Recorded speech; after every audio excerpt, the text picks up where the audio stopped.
RMC jusqu'à 6h30. Charles Matin. RMC jusqu'à 6h30. Charles Matin. Sébastien Krebs. Bienvenue à tous, vous êtes sur RMC et sur RMC Story sur le canal 23 de la TNT. Il est 6h12.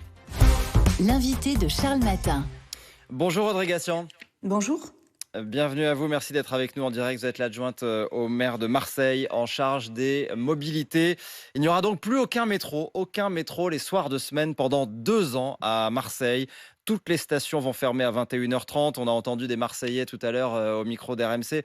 On a le sentiment qu'ils l'ont appris un peu à la dernière minute, qu'il y a une forme de coup de massue et que 2 ans, c'est vrai que ça paraît une éternité. Qu'est-ce que vous leur dites ce matin ? Je leur dis que je les comprends parce que, en effet, 2 ans, c'est très long et on le sait parce que la ville aussi l'a appris il y a un mois à peine, le 26 septembre, par une coupure presse qu'il allait avoir cette fermeture de métro. Et c'est vrai qu'il n'y a eu aucune information préalable, ni aucune concertation avec la ville. Pardon, je vous coupe juste parce que vous êtes l'adjointe en charge des transports, mais vous n'étiez pas au courant que le métro allait fermer pendant 2 ans. Tout à fait. Tout à fait, je suis l'adjointe. On a du mal à vous croire quand même. Oui, et pourtant, je comprends que vous avez du mal à me croire, mais pourtant c'est la réalité puisqu'on n'en a pas été informé et qu'on l'a appris par la presse. On nous avait indiqué qu'il allait y avoir des tests pour l'automatisation du métro la nuit, mais on ne nous avait pas dit les horaires. Et c'est vrai que 21h30, on n'est plus la nuit, mais on est en début de soirée et c'était absolument pas ce qu'on nous avait annoncé. Mais alors, en clair, c'est vous pointez du coup la responsabilité de la métropole de Marseille qui est en charge des transports. C'est quoi ? C'est la guéguerre entre la métropole gérée par la droite à Marseille et la ville gérée par la gauche ? C'est ça que finalement les Marseillais sont en train de subir ?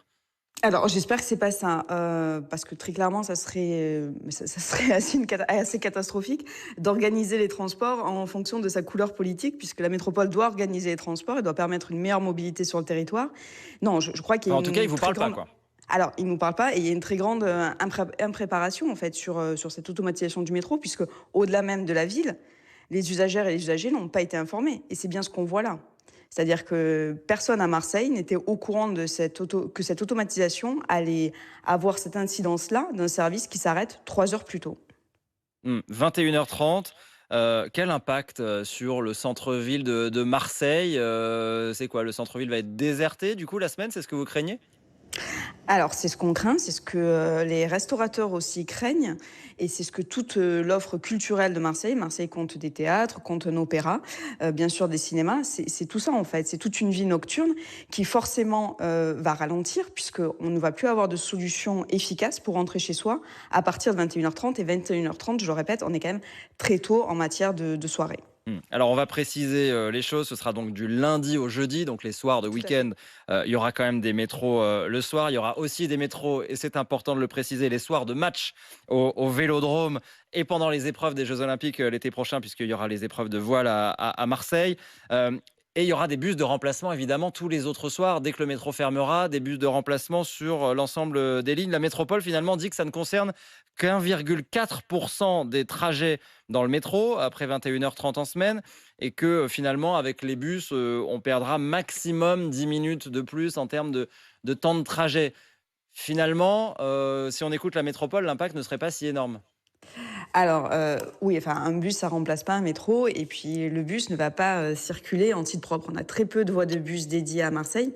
Et on sait que le temps de trajet sera forcément bien rallongé et pas de 10 minutes. Puisque on a vu là que la métropole avait donné aux chauffeurs 1 heure pour faire tout le trajet de toute la ligne de métro, alors que là, une ligne de métro, de bout en bout, on met entre, bien sûr, ça dépend de l'affluence et ça dépend de la ligne, mais on met entre 20 et 30 minutes maximum. Donc, on voit qu'on va avoir un temps de trajet très ralenti, évidemment. Et les conditions de circulation, vous le savez, à Marseille, peuvent être compliquées, même en soirée. Et puis, on va aussi avoir des bus de substitution qui n'ont pas la même capacité que les métros, puisque un bus, c'est 60 places. Et un métro, on est aux alentours de 800 places. Donc, on a quand même une offre de transport qui est bien moins capacitaire et bien moins rapide.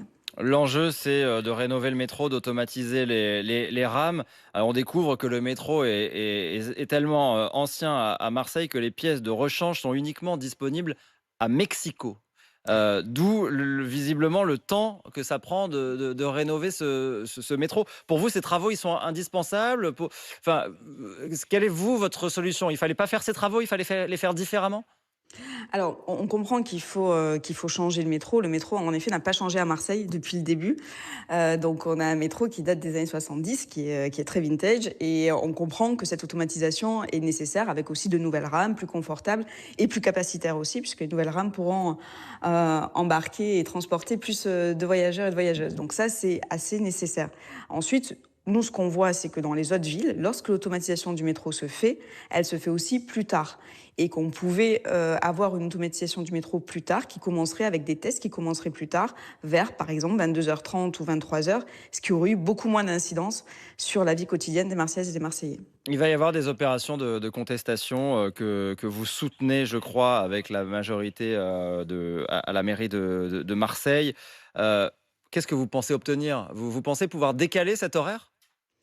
Oui, alors donc il y a des opérations de contestation des usagers et c'est tout à fait normal, hein, puisque, comme je le répète, ils n'ont pas du tout été informés et que tout ça n'a pas été préparé.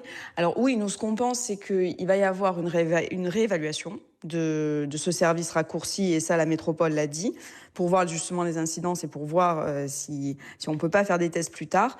J'espère que cette réévaluation permettra à tout le monde de revenir à la raison et qu'on puisse décaler cet horaire de fermeture de façon un peu plus raisonnable et permettre aux Marseillaises et aux Marseillais de continuer de sortir le soir à Marseille.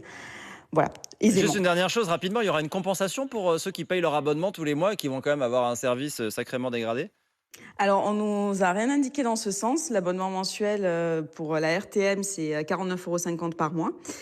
Donc, on n'a pas d'informations comme quoi il y aurait une compensation, mais très clairement, ça pourrait aussi permettre aux usagers d'accepter un petit peu mieux ce décalage de l'horaire. De faire passer un peu la pilule, Voilà. parce qu'effectivement, on l'a entendu dans le reportage, c'est quelque chose qui passe quand même, ça paraît quand même compliqué à beaucoup de gens de devoir prendre ces bus, sachant que le service de bus n'a pas très bonne presse, semble-t-il, à Marseille. Merci à vous, Audrey Gassion, d'être venue ce matin sur RMC, adjointe au maire de Marseille en charge des mobilités. Il est 6h20.